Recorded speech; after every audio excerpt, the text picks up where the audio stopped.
So the rap girls all hate each other. We just gotta be honest and keep it all the way real. But when it comes to pills, potions, and escorting, let's dissect why some of them choose to die on that hill. Let's discuss.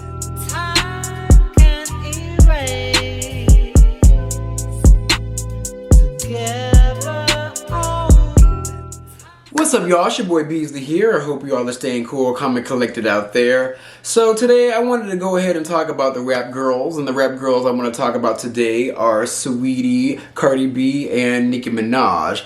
Now when it comes to these three, they're all intertwined in different subcategories of drama. I Am the Drama got released by Cardi B, and it definitely revealed all of the drama in the industry tea. But my other main reasons for zoning in on these threes, even though I'm a fan of all three of them, I'm highly disappointed in two of them, and one of them needs to steer clear of all the bullshit. So this is going to be a long video today because I have a lot to say. So grab you guys a snack because Beasley is back. But let's get into it, shall we? So I first wanted to start off talking about Saweetie because Saweetie is in hot lava. Now when it comes to her, I was there day one with her career. I thought she was dope. I thought she was a semi-decent rapper. I thought she offered something different than all the rap girls. You know, she was a college girl. She rapped about luxury, her degrees. She literally paid her way through college with no support. Like, I thought she was a decent representation for the girls of the world in comparison to all the other rap girls. I truly admire her because she really offered something different. Like, she was the college girl and she was the pretty girl. She coined the pretty bitch music, pretty girl rap, you name it. And I can't even front and lie to y'all, I do like her music. But however, along the way, in the beginning actually, her career took a quick downslide. And that was mainly due to her semi-lackluster performances. Las Vegas, I got a special surprise for you tonight. I got some unreleased music featuring my girl Doja Cat. And I brought my best friends with me. Welcome to the Icy Show. Hey. Let's go.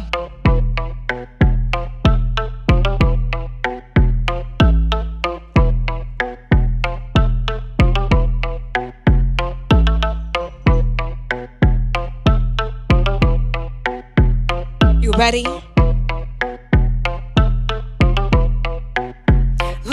That my best friend. Now when it comes to female rappers, they can't get away with the same thing that male rappers can get away with, which is like just walking across the stage and half-ass reciting their lyrics. Like, no, they have to dance like Beyonce. They gotta look like Beyonce. They gotta be an all-star star on that stage. And sadly, Saweetie just was not given that. Like, she really tried. She even went to artistry development camp, and did she graduate? But I still believed in her because I really do like her music. Like, even her recent songs, like both of them, even though that's a sample of Shawty Wanna Ride With Me, Young Buck from G Unit. That's a sample. She's a sample queen. And I like her song, Ha, Ha, I'm doing rich shit. Ha, ha, pretty bitch shit. Yo, I ain't gonna lie, I love the music, but a lot of people aren't feeling it and fucking with it. And it's very sad because she legit does try. And I feel like she's not that much, like, I feel like she's on the same level,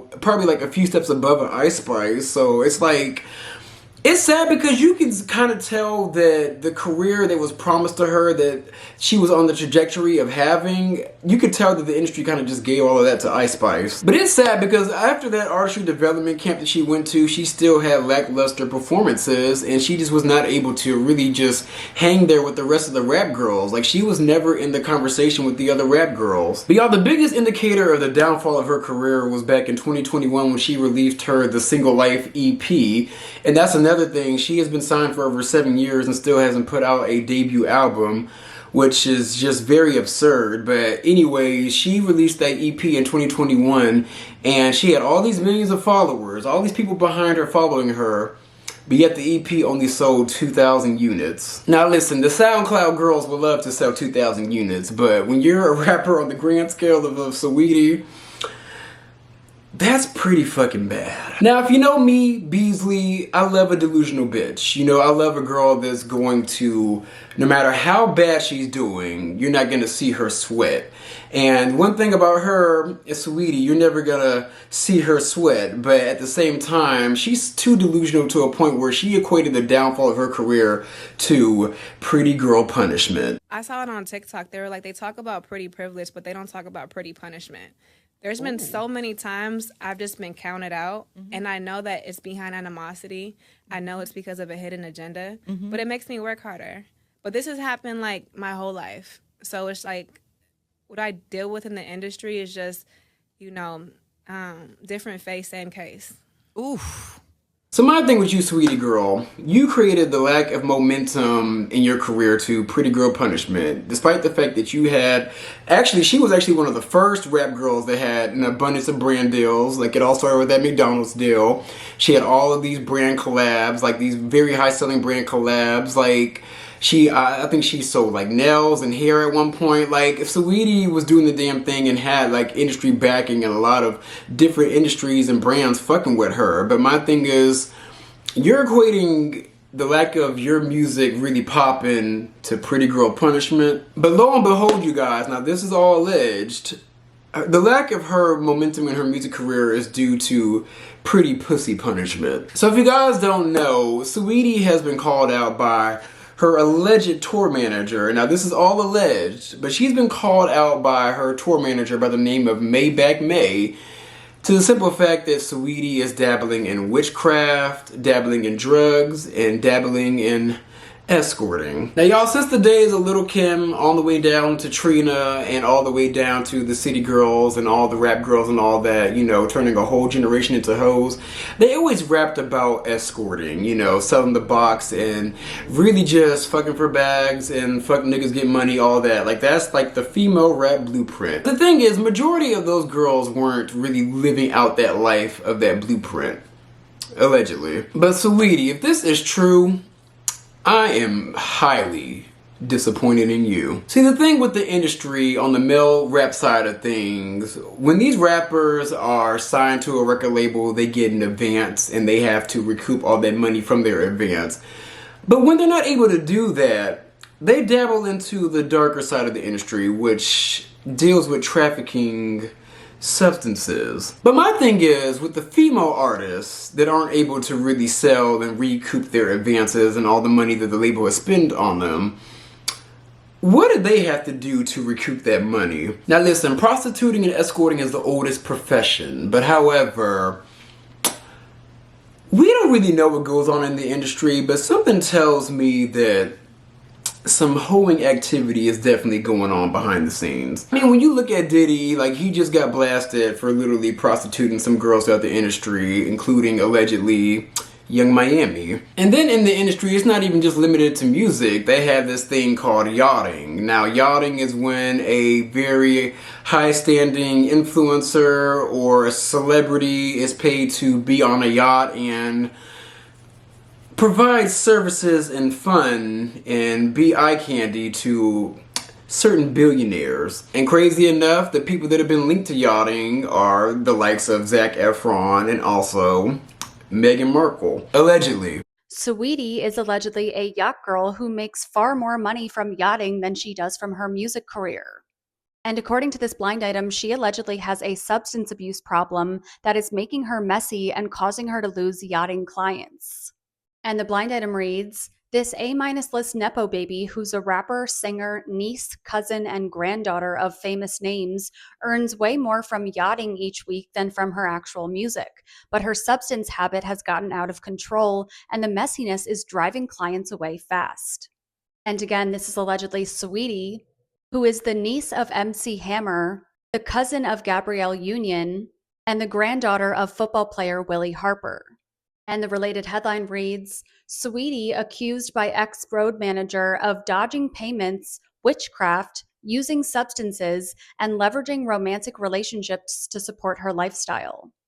A woman claiming to be the rapper's former road manager shared a post to Instagram accusing Saweetie of unpaid debts, substance abuse, and exploiting her rumored relationship with soccer star Jadon Sancho for financial gain. So if this is all true, I gotta say that I am highly, highly disappointed in Saweetie. Like, she was supposed to be the antithesis to all of the whole shit and bullshit in rap, at least when she first started. Like, she really had the blueprint on lock. And she was really going somewhere, but now, to see her reduce herself to that, like, girl, I think that's just a clear indication that you don't belong in the rap game anymore. But all that aside, I want to talk about like how exactly Saweetie got to this pretty punishment, this pretty pussy punishment. So we have to rewind all the way to the beginning of her career and talk about her relationship with Cardi B. So within like the first year of Saweetie's like rap career, when she really started to take off, she was still like one of the lower tier girls. But Cardi B, I think, was in like the second year of her career, and she was pretty prominent. She was a prominent female rapper. She was rising to prominence at that time. And Cardi B had a big brand sponsorship with Fashion Nova. So back then, this was either 2018 or 2019, she did a concert showcase with Fashion Nova, and she brought out female rappers to like showcase themselves. And these were like not well-known female rappers at the time. Like they had a following, but they weren't on Cardi B's level just yet. I remember it being the likes of the rapper Cupcake, Dream Doll, and of course, Saweetie. Cardi B gave them that opportunity to really get their names out there and blast it to the masses. And then fast forward a year or two later, Saweetie was dating Quavo, and of course, Cardi B was dating Offset. So you would think those two would have a close-knit relationship since both of them are dating relatives. But crazy enough, you never really ever saw Cardi B and Saweetie together. Like, you never saw them interact. They never had a collaboration. It was weird. Those two literally acted like each other didn't exist. Now, when we fast forward back to today, Maybach May, in one of her tweets towards Saweetie, blasting Saweetie, was that she was threatening to put on blast the husbands that Saweetie slept with. And there's a big rumor in the industry that Saweetie slept with the hip-hop rapping praying mantis himself by the name of Offset. Now, for a long time, we didn't know about the rumors. Like, the public didn't know about the rumors of Saweetie and Offset allegedly messing around. Now, do I feel like they had a full-on affair? No. But I do feel like something happened. But we fast forwarded a few years later, you know, Quavo and Saweetie fell out and all that. They were arguing. I remember they were arguing in the parking lot and they got into a physical altercation. But also with the fact that the Migos fell out. The Migos fell out completely, and that was mainly due to Quavo and Offset beefing. Also, that was mainly due to Offset's inflated ego, because we gotta keep it real. Now, I always called the Migos the hip-hop rapping Powerpuff Girls. You know, Quavo was Blossom, Offset was Buttercup, and Takeoff was Bubbles, basically. Like, the hip-hop rapping Rowdy Rough Boys. But when Cardi B and Offset started to like blow up, Offset started being pushed to the forefront. At first, it was Quavo, and then it was Offset being pushed to the forefront as the Beyonce of the group. But unbeknownst to us, those two actually probably really fell out because of Saweetie, the infidelity, and overall the debauchery. Now, like I said, this is all alleged, but I do think it's true. And if this is true, I'm just like, Saweetie girl. Like, you always preached and rapped about being classy, but lo and behold, like, girl, you have no boundaries. Like, that's just ridiculous. Like, were you raised by wolves? And come to think of it, Saweetie actually raised herself. Like, her daddy wasn't in her life, and her mom was a video vixen. Hey, where's the rest of your outfit? Mom, she ain't been on the icy life yet, but it's my mom. And she act like she ain't used to be wearing this back in her day, okay?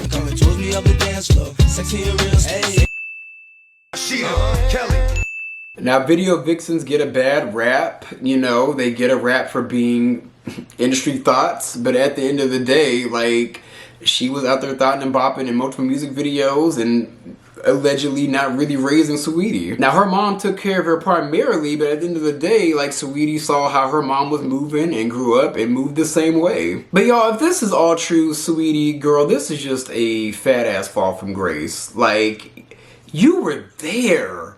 She was there. Like, I was rooting for you. We were all rooting for you. Like, Saweetie had the looks. She had the the looks. Her music was a bop.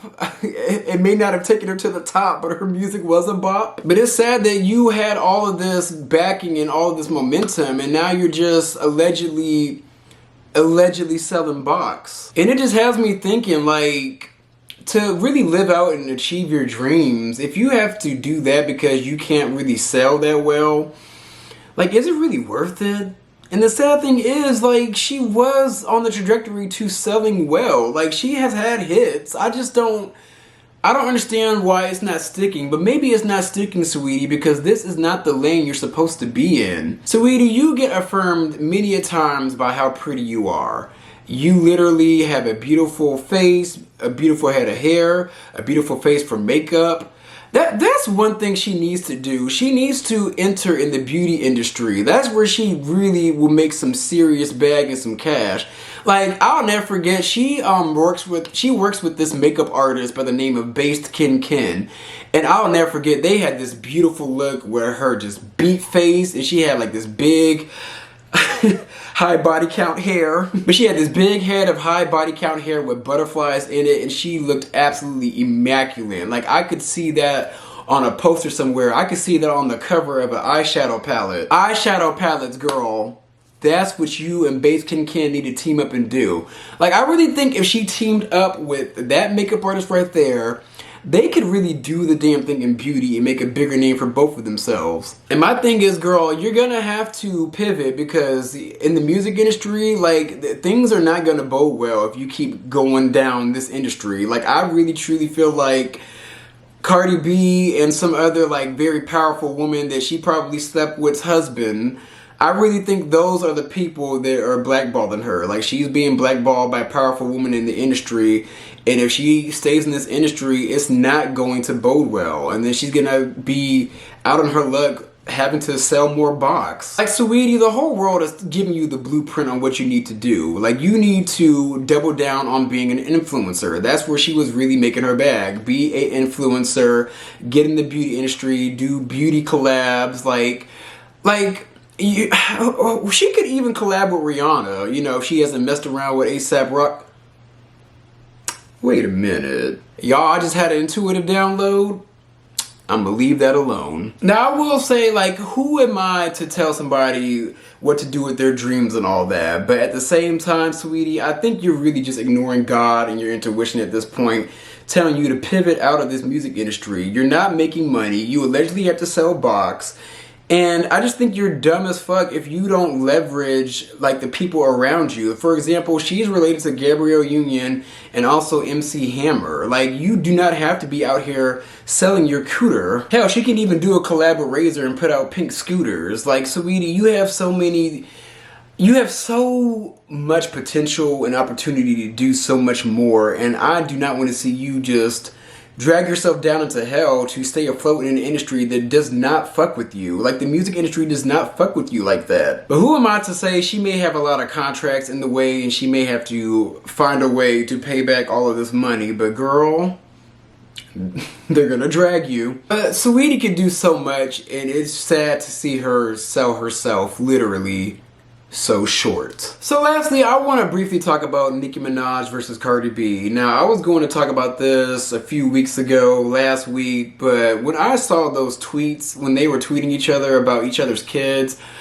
I was just highly fucking disgusted. For some reason, I just got overwhelmed reading all that shit, and I just was like, you know what? Y'all can have this bullshit. This is bullshit. But y'all, we have to keep it all the way real as to why this even happened in the first place. At the end of the day, Nicki Minaj, for the longest dawn of time, was the only girl in the rap game. She was one of one. She was the only one. Then in came Cardi B, which was her karma for her treating Lil' Kim the way that she did. The thing with Cardi B liked Nicki Minaj. Cardi B was a fan of Nicki Minaj, but Nicki Minaj, once she heard Bodak Yellow, and when she really saw Cardi B gaining traction in this rap game, that's when she truly started to feel her sweat a little bit, and she got a little nervous and a little shook. Rap legend or not, queen of the rap game or not, she is not secure in herself at all. And those tweets prove that she was not secure with herself, because the first tweet she put out talked about how I'm putting out an album next year, 3/26, let's go. And this was a week into Cardi B's album release. And my thing is, she was waiting on the downfall of Cardi B with this sophomore album. She thought that Cardi B was going to be in that sophomore slump. But in my opinion, she saw that this album was doing well. Now, did it do better than Pink Friday 2? No, but it was still doing well. And that's another thing. Like, when did we really start giving a fuck about artists' numbers for their projects? Like, when did we truly start caring about that as people that listen to music? My thing is, numbers, cool. But let's talk about the impact. Let's talk about the replayability. Y'all, I have been jamming Cardi B's album since it came out. Fun fact, I've actually fallen in love with Cardi B's song Better Than You. And that song, towards the end, low-key was a diss to Saweetie. It was like, taste better than you, give head better than you, hoes be prostitutes, bitch I'm better than you. But anyways, Nicki saw that she could not deny the fact that Cardi B's album was a success. It was a good success. Now, was it better than her first album? No, but it is a solid body of work. You just cannot deny it. And Nicki couldn't deny it, but she still wanted to find a way to poke at Cardi B, and she poked at the fact that her album did better. But my thing with Nicki is, girl, you literally started crashing out because you've now hit the wall and have to face the fact that you were in the same position that Lil' Kim was when you dissed her on your way up. You may still have the crown, but Nicki, you were on your way down, and you dragged yourself down with these tweets when she literally called Cardi B's daughter a roach and a monkey. Y'all, this is the biggest indicator that Nicki has a mental illness and possibly, allegedly, a drug abuse problem, because the fact that she got on the internet and called a black child, a young biracial child, a roach. And Cardi B stooped down to her level and revealed the fact that her son is allegedly nonverbal. Y'all, the back and forth was so fucking disgusting. Like, I just couldn't even, like, I just did not see all of that bullshit coming. But the one thing that really got Nicki spiraling behind the scenes was the sheer fact that Cardi B spilled her tea. And spilled the tea that allegedly her husband and also her husband's friends are running up her credit card while she's doing drugs. After that, Cardi B bowed out and Nicki continued to crash out, and she started talking about Jay-Z, Rock Nation, and she was on the line of talking about Beyonce and Jay-Z's kids. My thing is, Nicki, girl, like, what the fuck is your problem? Like, how old are we, 12? Like, my 3-year-old niece acts more mature than her. Yo, I just never saw Nicki's career being like this. Like, I just never saw it ending like this. And my barbs, y'all gotta take some blame for this and her bullshit, because y'all enable her. The barbs are her echo chamber, and they have not allowed her to grow the fuck up and act like a grown-ass woman and think logically. Y'all gassed this girl up to fail, and you're gassing her up and gearing her up to be broke. The way she has continued to carry on and be insufferable and borderline crazy, no major companies are ever gonna work with you. Like, nobody's ever going to want to tour with you again. Like, you're burning all these bridges. Like, her relationship with all the rap girls, that shit is done. And it's done because she is the common denominator in all the bullshit. All the female rap vitriol that's going on is mainly due to her and her bullshit. And then the biggest catalyst for the blame is Kenneth No Middle Name Petty. She's being sued because they've been running her credit card up. He's been living off of her, running her stuff up while she's allegedly on something, and now she has to deal with the legal fallout. Now, of course, she didn't place the blame on him. She placed the blame on other people and her stylist.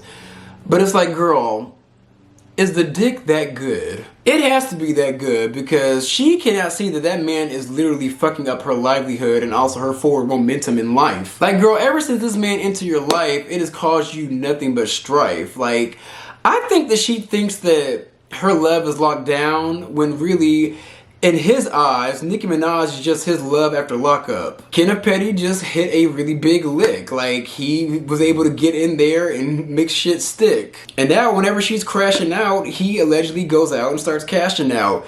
And I also think that man is cheating on her too as well. Like I always said, I don't understand how she, out of everybody she could have been within the industry, every single CEO, billionaire, you settle for a felon they can't even get a job. That's how you truly know that she is completely off her rocker. Like, I just cannot believe she is letting this man just fuck her out of her own bag. Like, Nicki Minaj, you are going out very sad. And also, this tea tugged on Nicki Minaj's wig a little bit to a point where something happened behind the scenes, and now she's allegedly not going to put out her album anymore. Like, she's just like, well, you guys had your fun, fuck it, I'll see you barbers later.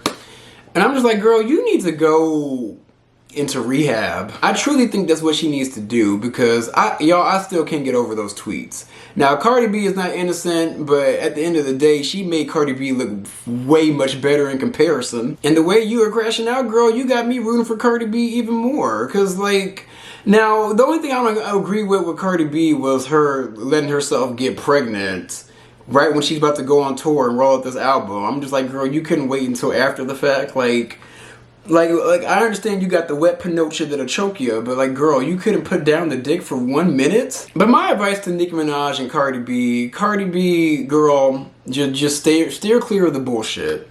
Like, this is your moment. I want her to go on tour, a successful tour. Will I go to the show? Probably no. But Cardi B, in this shitty economy, there is money to be made, and she hopped off of those Twitter streets real quick, because I can definitely tell that somebody behind the scenes about to pull her shit. And then on top of that, Coca-Cola wants to invest $50 million in her tour. So it's like, girl, you can't fuck up these bags fucking around with Nicki Minaj, because that was her true MO. That was Nicki Minaj's true MO. She couldn't get to her because her album was good, so she wanted to get to her by, like, allegedly fucking up her bags, like getting her to fuck herself out of her position. So Cardi B, you need to stay in your position and just have tunnel vision. Nicki Minaj, girl, rehab. Like, it's sad to say, you guys, but Nicki crashed out so hard to a point where I just think it's done. Like, all of it. I just think it's done. Like, I don't... Like, she can put out some music and people will be on her dick again, but I think she has burned so many bridges to a point where people are not going to be fucking with her anymore at all. Like, there are even some barbs that put up their barb cards. Like, they're done. So, Nicki, girl, I go on a rehab hiatus. But yeah, y'all, this is all I have to give. But let me know what you guys think about these crazy ass situations with Saweetie, Cardi B, and Nicki Minaj. But those were my views. Be sure to like, comment, and subscribe. I'm going to come back at you guys with some more content.